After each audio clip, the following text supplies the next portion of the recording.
Hola, ¿cómo están? En este video vamos a ver el desarrollo de los retos de control automático de procesos del semestre 2023-2. Mi equipo está conformado por María José Valencia, María José López, Valentina Posada, Mariana Martínez y Alejandra Álvarez y María Isabel Chavarría. A continuación vamos a ver el desarrollo de los retos, que consiste en realizar un extrusor de filamento de botellas PET recicladas usando dos controladores de variable continua. Un primer controlador es el control de velocidad del avance del carrete del filamento, y el segundo es el control de la temperatura del extrusor del filamento. A continuación vamos a presentar el modelo matemático, la función de transferencia, los controladores que diseñamos para los mencionados anteriormente y algunas conclusiones. Para la fabricación de la maqueta, primero descargamos las piezas para impresión 3D de la página proporcionada por el profe, de donde sacamos los engranajes y los soportes. Para esto le pusimos un porcentaje del 15% de relleno para imprimirlas. Ahora, para llevar a cabo nuestra maqueta fue necesario implementar 4 rodamientos 608ZZ, 2 tornillos M8 de 120 milímetros de largo, 3 tuercas, 4 arandelas, además de 20 tornillos M3 con su respectiva tuerca para poder realizar el ensamble. Para la parte electrónica necesitamos un motor reductor encoder 9 voltios, un controlador puente HL298N, una tarjeta driver y un kit de extrusión para impresión 3D. Para la boquilla de extrusión fue necesario abrir un poco más la boquilla con una fresadora y una broca de 2 milímetros, aunque recomendamos abrirlo un poco más grande. Además, debemos de tener en cuenta que se le debe de realizar un baño María a la botella para poder quitarle las impurezas al plástico y que cuando se corte pues quede mucho mejor para ingresarla en el extrusor.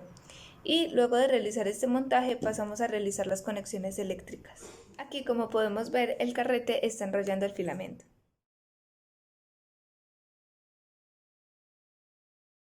Acá, como podemos ver, el extrusor está calentando el plástico, convirtiéndolo en filamento.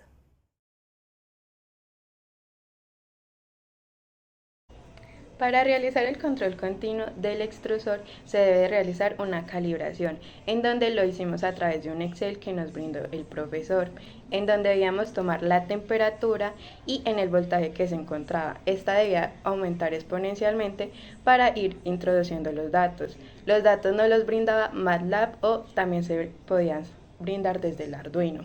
Ya con esos datos hacemos un solver para ya así tener un PA, un PB y un PC, en donde los obtenemos y ya los introducimos en el Arduino. También se pueden introducir en MATLAB. Bueno, siguiendo entonces con la calibración de los elementos de nuestro extrusor de filamento, el profesor de la materia nos proporcionó un MATLAB con el que nos podemos comunicar desde Simulink al código de Arduino para poder controlar todo este sistema. Entonces aquí, como les explicó Mariana, metimos ya los datos que obtuvimos de PA, PB y PC al calibrar la temperatura. Para este Simulink tenemos como entrada el voltaje del motor, que sería de 9 voltios, el voltaje de la resistencia, que sería de 24 voltios, y ya pues finalmente esto nos entrega unas gráficas. También, como en cuanto a la calibración del motor, encontramos que era adecuado ponerle una ganancia de 1/55 para que el motor pudiera tener la respuesta que nosotros deseábamos. Como les comentaba, en este Simulink tenemos dos scopes, uno para la velocidad del motor y otro para la temperatura del extrusor. Entonces, para el scope de la velocidad del motor va a salir la velocidad de referencia, que es la velocidad que vamos a poner un valor cualquiera de 0 a 100 al que queremos que llegue la velocidad de nuestro motor, y la otra salida sería realmente la velocidad a la que está funcionando el motor. Lo mismo para el scope del extrusor, en donde tendríamos una temperatura a la cual querríamos que llegara, que sería la temperatura de referencia, otra vez un valor de 0 a 100, y la otra salida sería ya la temperatura a la que realmente está funcionando nuestro extrusor. Listo, entonces para ahora poder realizar en sí el control del sistema y que funcione de la manera que nosotros queramos, necesitamos primero obtener unos datos. Entonces esto lo vamos a obtener poniendo un valor cualquiera en el valor de referencia para ambos casos. Ponemos, digamos en este caso pusimos un valor de 40, miramos qué iba pasando en la gráfica para el valor de referencia y para la velocidad del motor o para la temperatura del extrusor. Luego, después de un tiempo, pasábamos a otro valor, pues en este caso 70, pero podría ser cualquier valor, solamente aumentarlo para poder tener un escalón en la gráfica. Entonces, así obteníamos los datos y calculábamos de cuánto era el escalón. Ya luego esto simplemente lo descargábamos en un archivo CSV para poder realizar el siguiente paso. Bueno, después de esto lo que hicimos fue filtrar los datos. Entonces para el motor lo filtramos desde 371 segundos hasta el final, que era como donde más estable se veía la gráfica. Y para el extrusor lo filtramos desde 260 segundos hasta 21.400, esto debido a que el extrusor en un punto dejó de calentar, entonces esto podía interferir con nuestro luego, entonces creamos un segundo filtro, esto para poder disminuir los cambios abruptos en la gráfica. Aquí lo que hacíamos era que aumentábamos el valor por el que se multiplicaba ese, dependiendo qué tan despeinada estaba nuestra gráfica. En este caso nos sirvió multiplicarlo por un valor de 10 y ya pues nos daba una gráfica mucho más trabajable. Bueno, entonces para ambos casos, el motor y el extrusor, definimos que eran sistemas de primer orden y usando el método de Smith, que son usados para sistemas que tienen un estímulo de tipo escalón como lo son ambos casos, vamos a empezar por encontrar T1 y T2, que sería el 28.3% del tiempo y el 63.2% del tiempo del valor final. Una vez encontramos estos tiempos, podemos entonces encontrar teta y tau con las fórmulas de T1 igual a teta más tau dividido 3 y T2 igual a teta más tau. Para gamma simplemente sería el cambio de y en este tiempo de la gráfica dividido el cambio de u. Bueno, entonces como les había explicado, ambos eran de primer orden, entonces la función de transferencia es g igual a gamma dividido tau por s por 1.